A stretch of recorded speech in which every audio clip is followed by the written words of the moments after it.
Hello YouTubers, this is my 7 1/4 circular saw. Let's see, model number 7391 type 4, 10 amps, RPM 5300, and after 20 plus years, decided to go ahead and take a look what's inside causing the noise. Probably bad bearings. Listen to this.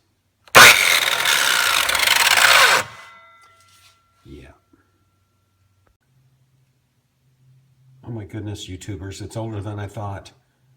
This is my original manual for it, and check out the year, copyright 1989. So what I'm going to go ahead and do, rinse it carefully, and then start removing the blade first. And there you go, you can see the instructions for removing the blade. Okay, now for demonstration purposes only, I went ahead and read the instructions. It says to go ahead and mount it. Get an old 2x4 or a piece of wood and then lift the guard up. And then go ahead and take your wrench that came with it, and you can remove the nut on here. Now, for demonstration purposes, I already removed it already, and so instructions say just to go ahead and take this off, screw out, and have this piece, and then lift this thing up like this, then remove the blade. And there's another piece like this right behind there. Okay, the blade is off, and you're going to have to remove the blade guard, it looks like, and there's a snap ring right there. So I'm going to go ahead and use the snap ring pliers here to go ahead and remove that, and blade guard should come right off.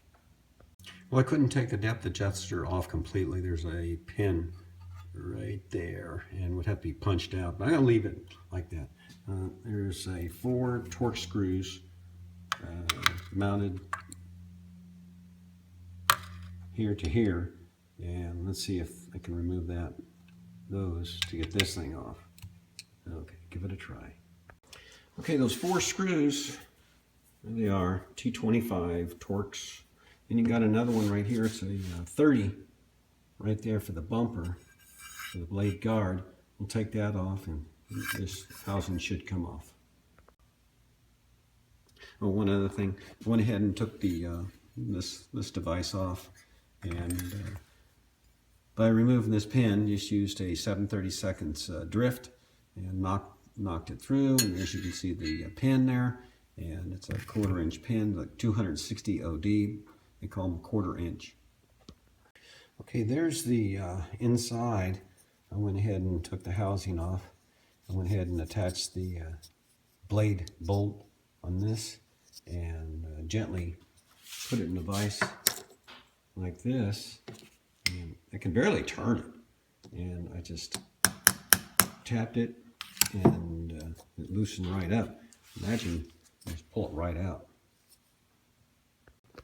Okay, YouTubers, went ahead and took a look at this thing, cleaned it all up, and put some 1000 wet dry paper on the shaft here, and you can see it's got some overheat wear. So that shaft is 622, and this is the bushing, bearing bushing. Okay, the bushing mic'd out to 628, so we have a difference of 6 thousandths. It's nothing really, but I tell you what, when I went ahead and put everything back together again, I guaranteed I'll put some grease on that. And yeah, I couldn't even move this thing because it was, look at that, turns like a jewel, baby. There's your grease. Okay, one thing else I want to go ahead and tell you about is that now it's all cleaned up, ready to go, almost ready to put back together again. This is the baffle, and this is the armature with the fan. As you can see, there's a fiber washer right there. And on the back side of this thing, you can see the armature with another fiber washer. You have a wave steel, then you have another fiber washer.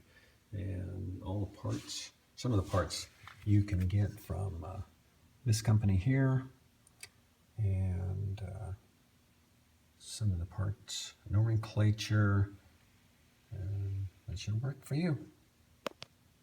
Okay, this is what I was trying to show you on the end, to keep those brushes from, so you can get the armature back on. What I did, I took 2 scribes and some copper wire and held it brushes back like that. Works for me. Okay, went ahead and put the back of the housing back on, and as you can see, here's your baffle. It fits in a recess down there. Make sure it goes on correctly. This side towards this side for nomenclature. Mark it, and I always use some white out. And this time I just went ahead and scratched a mark on it. And then your gear case goes back on, like so. And it fits down in that recess. And I'll go ahead and put the screws in the back. Had to clean them up. Looks like they had some thread locker on them or something, and went ahead and cleaned them up. And they go in through the back and look like this. Okay, what I did, I went ahead and put some of that grease onto that bushing and splines, and it just slid right on. Now for this, these 4 Torx bolts in the back, I'm going to go ahead and put some blue thread locker on there. Blue, not red, blue. You want to remove it again if you need to. Don't use red. Okay, so what I did, I went ahead and tested it without all the grease in there, of course, and just plugged it in, checked the operation of it, and test that. You might want to do that before you go any further, and make sure everything was correctly aligned. After that, I went ahead and packed it with grease, put the gear inside of it like this, and then pressed it down like sorta, and then spun it around with a crescent attached to the device here, and worked that grease inside there. And this first time I went ahead and took it out after packing it, and yeah, that's what it should look like. And I'll probably put some more in there when the cover goes back on after I get done replacing that bushing. And oh, by the way, the end bushing down over here, the motor end, it was 1/1000th clearance fit.